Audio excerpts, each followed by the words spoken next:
right, everybody. Hey, everybody on Facebook Live, watching us later on YouTube. We're here, Pillage and Plunder, and we have upgraded a little bit. As you can see, I have this beautiful display behind me. But before we get into all this excitement, there has been a terrible passing, and we know that people pass every day.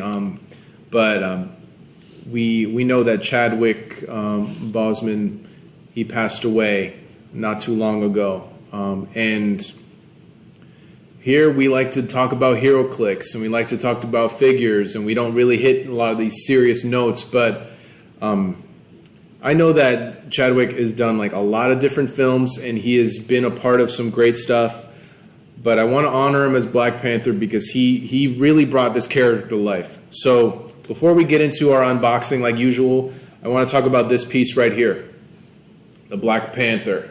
So we have a couple different camera angles this time, but this is my favorite Black Panther piece that they have made. It's the Black Panther. He's sitting on the throne, and it is just a beautifully designed figure.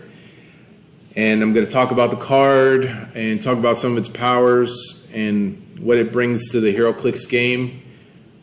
It's not a big tribute, but I know it's something that we can do. So this Black Panther is number 58 on the Heroclix set, Avengers Defenders.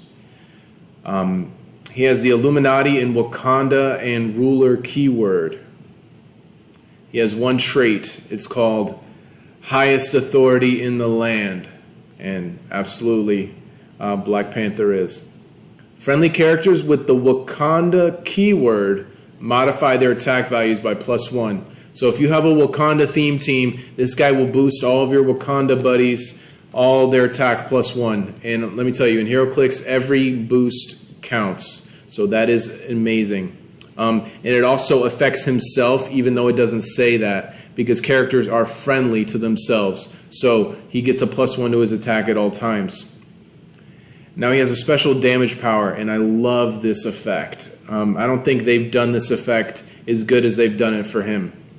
Black Panther can use leadership, but when he does and succeeds after resolutions or after actions resolve, you may place one number 014 Wakandan warrior from outside of the game in an adjacent square with an action token. So this guy, if he succeeds on his leadership roles, he brings out Wakandan warriors. I love that. Some people, they think that mechanic really feeds your opponent and gives them a lot of points. But in a friendly game, and in a game where you use them strategically, it could really come in handy. So if you roll a 4 for his leadership, that character begins on click 3. It only gives him like 2 clicks of health, or I think maybe 1 click of health. But it could be useful. On click 5, that character begins on click 2. And I'm sorry, if you roll a 5. And then if you roll a 6, that character begins on click number 1 and doesn't receive an action token. So if you're rolling hot and you're getting leadership rolls, he could take tokens off. Then he can also put Wakandan warriors on the map. So in the later versions of this type of power, you have to pick one or the other. You either generate the figure or you roll the leadership and you take a token off. He lets you do both. Black Panther truly is like the best leader that they've made.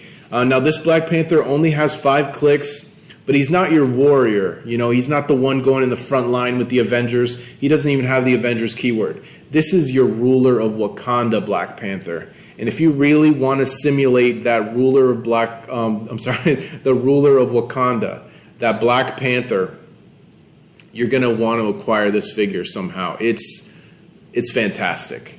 And for the up camera up there, so you can see it up there too. It's a beautiful figure, definitely one that I'm glad I kept in my collection, and it's one that I'm definitely not going to get rid of, especially with what happened. Black Panther is going to stick around with us for the rest of this unboxing as we get into the X-Men.